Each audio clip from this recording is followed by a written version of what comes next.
What's going on, fam? My name is Zita, and you already know it's time for Montreal Dance Hall's DJ Profile. And with me right now, I have one of the world's famous and one of my very favorites, Mr. Leighton Paul Walsh, also known as, or to everybody else known as, Walshy Fire from Black Chinese. Thanks for sitting with me. Not a problem, and we're sitting in lovely Mango Bay, so big up Mango Bay for allowing us the fresh vibes and the fresh food and all these things. Oh gosh. I'm loving it. Listen, oh, you don't know he's a real Trini in the back, you know. I telling them long time, eh? But they ain't listening, boy. I telling she long time, Francine. I telling she, but she ain't listening, boy. Yeah. I'm going to change gears real quick and talk about your specific background. You're not Jamaican born. No. And you're Miami born, but let's just discuss. I'm going to ask you to please open up and discuss, if you don't mind, your actual background, which allows you to present your music the way you do. Okay, well, my mom is Chinese. My dad is African, but African by way of Colombia. So, you know, you have Choco, you have San Andreas, you have the Costeños. They speak a language called Garufina. And so, you know, it starts there. And then, of course, my mom is Chinese. So that alone, you know, but they're both raised in Jamaica. So, you know, those kind of things start with the culturism. And you start to realize that, you know, you have so much to learn. So I just started to research their cultures. And then it, you know, helped me learn about myself. So I'm gonna say something personal now. The first time we met, it was at a radio show. Wickedest show ever. Yes, we had a good time. Not on the radio anymore, but that was a great show. But yeah, it was a wonderful time, and I'm going to only bring it up because on that interview we spoke about books and how we should educate our people and how we should have people talking about music and bringing them to the forefront. Now, this is my personal moment where I have to thank you for having one of the most insightful at that time interviews with me ever, because it was a good look for me to feel refreshed and knowing that we're not talking about everyday things. And I was excited to interview you again because I know you're not just bringing you're bringing your entire game. You know what I'm saying? So I need to say thank you to that and have everybody see that I'm fully endorsing this man because it's a lot of love. You're here to interview me again because trust me, it's one of the best conversations I had with you at the radio show. You didn't ask the normal questions, but most importantly, you look like you are dedicated to the community. You look like you have a purpose in life, and so the questions that you ask, I do feel, are exactly the kind of questions I want somebody to ask. So big up to you for doing it. Give thanks to that. Now, we're going to talk a little bit about the music scene. Now, reggae, to us, is not a new thing. However, to the world, on a much global scale, much bigger global scale, I should say, is this new thing that's just busting, and people are trying to understand how we're going to get into it. Reggaeton is huge. People are starting to get into soca now.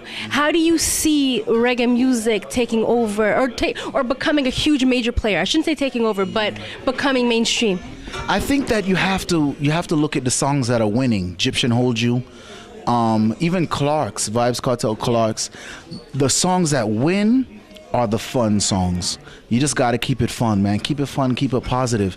And the beat and you know, and the lyrics and stuff like that, people might not understand exactly what they're saying, but they can get the gist once it's fun and once people are starting like, you know, I like this. So I think that we can win, man. We really can win if we stop doing the songs like, say, you know, Gunman song them. I'm not saying completely stop, but I'm saying like if we could really get back to just having great fun. Skip to Malou, all of these things. These are songs that literally you cannot do nothing but dance when these songs come on. So if you are a DJ and you're saying, you know what, I want to do a 10-minute reggae set. I guarantee those 10, you know, whatever songs you play in that 10-minute reggae set are all going to be happy songs, happy, fun songs. So keep the music positive. Right. Positivity always wins. I believe in that fully. So we see where the music is going. We see how you're going with the music. Where do you want to take Black Chinese? Or what's the overall vibe for Black Chinese? Well, Black Chinese really is a sound that is only 9 years old and has so much more to grow. It's been such a blessing to be such a big sound in such a short time. But I just want to keep Black Chinese on a level where big people, non-Caribbean people, people who love all kinds of musics, and most importantly, a sound that educates those who are just learning about reggae dancehall or hip-hop or soul music or anything. I feel like it is my duty when I'm at a party to say something intelligent on a mic. Right. I do not want to come there and come cuss gal and trace man and all these things. I can do that very well though, but I don't want to. I feel like it's unfulfilling, and I feel like you'll leave the party and you don't get anything. I didn't do anything for you, right? I believe I have you for a moment, And in that moment, I need to do as much as I can with your brain. One of the best at that is David Radigan. Like subliminally, David Radigan will say some stuff, and even if it doesn't reside with you that night, you know, maybe you'll go back and listen to the audio or something, and then you'll be like, wow, Radigan schooled me.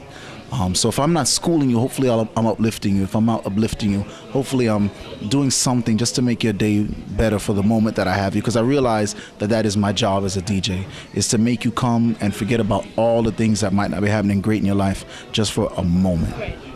No matter what's happening in my life, if my life, it's not about me, right? You've paid your money. You came here to literally have a moment where you don't want to hear nothing about no job, your boss, right, your school fees, nothing. You want to come and have a great time. And so to be able to do that, put a smile on your face, and at the same time have you thinking about what's your next move in life. That's where I want Black Chinese to go. Something that moves people progressively. So give thanks to you for seeing bigger than what it is, for knowing that it's more than music, and knowing that it touches people. Yeah, it really does change lives. It really does. I've had people come up to me at the end of a party and say the most amazing things. And that's what it's all about. Like, I still have a sheet of paper. It was nothing. It was just like this, people. A napkin. This girl, I DJ'd a party in a swamp in Gainesville, Florida. Literally, it was a swamp. And she wrote on the sheet of paper something, I don't remember exactly what it says. It was something like, was having a bad day. You changed that. Best DJ I've ever seen. And I kept that little napkin, and I was like, man, this is the best feeling in the world. And that was like 10 years ago, before I was even playing Black Chinese. That was 10 years ago. So I have so much love and appreciation for anybody who at the end of the night gets it. Right. And it's like, you know what? You're not like the rest of them. And that's what I strive for, and that's what Black Chinese strives for. That's why we do the remixes. That's why we do the production, because we don't want to be like everybody else. What did you pay money for if we just came here to come do the same thing everyone else is going to do? All of us have the same records. All of us can go voice the same dub plays. We can all do that. We can all make the same speech. We'll make the place laugh. We can all tell the girls to walk out in the video and, you know, dash out them hole, dash out the crotches hole. We can do that. If that's what y'all want, don't hire Black Chinese. If that's what you want, don't hire Black Chinese. Right. You know what I'm saying? You're going to get something much bigger. So talking about what's going on much bigger outside of you being in a dance, you're also on radio every day, all day. Yeah, man. Well, every Tuesday and Thursday. Okay. So Tuesday and Thursday. How has being on radio also changed your impact as a DJ, and what do you get from being on radio? Well, I love radio because you actually get that direct feedback. People call in and say pull up, or call in and say big up, and that's just the greatest feeling. You also get an immediate response from song. You get dialogue about the music you're playing right away. So that's a great feeling to know that you can drop a song, and if it flop, they're gonna tell you. If it's shot, they're gonna tell you. And you can bring that back to your producers. You can bring that back to your artists, and it helps you build relations with the people in the music industry. So that's the best part about being in radio, is that the artists and the producers look to you and go, so how did my song do? And you can be very honest with them. Right. And be like, yo, Cake Soap, this is not shot on my radio show. So, I mean, you know what I'm saying? That's the kind of thing you could talk about. So I have one final question for you. No, man, no, cut it short, man. Talk anything you want to. We could talk about love. What do you want to talk about? Okay, you talk to me then. No. Ask your question and then well, this is my closing question, but I'll ask it now. It might open up something else. If you had to, and I took this question from another DJ, and it's becoming my stamp, okay? If you had to get three artists in a room, doesn't matter if they're alive or dead, who are your top three people you want to see perform? Alive or and why? Alive or dead? Oh man, that question is so wicked. It's a Ross question. All right, well, Bob Marley, obviously. Just to be able to see him perform would be the greatest thing. All right, Garnet Silk.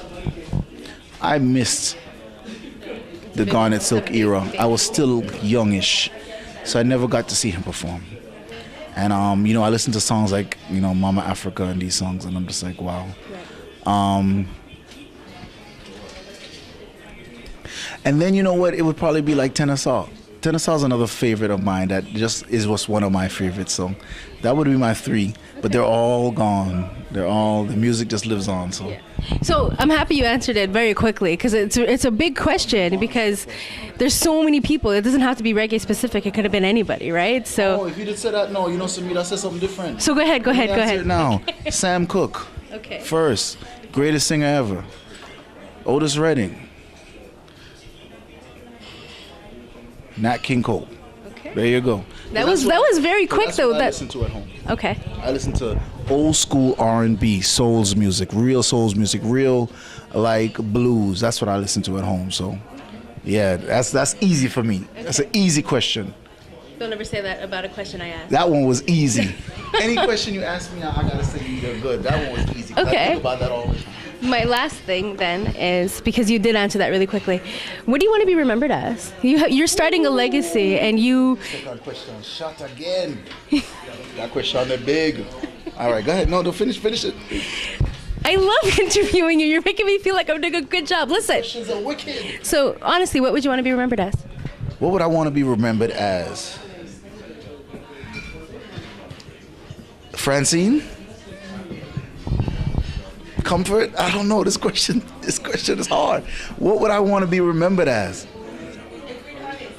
But I think that answers to it. Doesn't. It doesn't have to. That is the truth. Okay, and say that again. Minister of music. Yeah, man. There you go. The ambassador of culture. The person who put all these people from all different parts of the world in one room and made all of them feel like one. That is it. Good. Pow. Would you like to add anything? All right, so here what me I say now. Let me take the microphone a little bit. MontrealDancehall.com. First of all, this is Walshy Fire. Bon année to everybody who I haven't seen since. Bon année to everybody I haven't seen since the year start. Que bola, que lo que hace. To everybody back in Miami and Sakafet. To everybody back in Miami also. I'm here with Mama Zita, and you already know, man. She's the original dancehall diva, soca diva for Montreal, and a long time I haven't seen her, so don't mind me. The last time I spoke to her was on a radio show at the college. What's the college again? Concordia University. Concordia University. Big up to Junior Vibes every single time. And we talked for like 2 hours straight. We did. There was a guy that had a wicked stutter that was on the show that day. Yes, I remember. Where the hell is he? I don't even know who he was. Oh my God. Well, go on, everybody. It's Walshy Fire right now representing for Black China, and I'm in Montreal. And of course, after the party, I got to make sure I go log on and check out the wickedest pictures of what just happened. And trust me, there's only one place to go for that, and that's MontrealDancehall.com. And of course, now they've extended it to the TV, so MontrealDancehall.com or MontrealDancehall.tv, whichever one you log on to. You're going to hear good music, you're going to see good pictures, the wickedest events in Montreal, and of course, me, Walshy Fire. So make sure you log on, all right? MontrealDancehall.com. Big up every single time. Boom.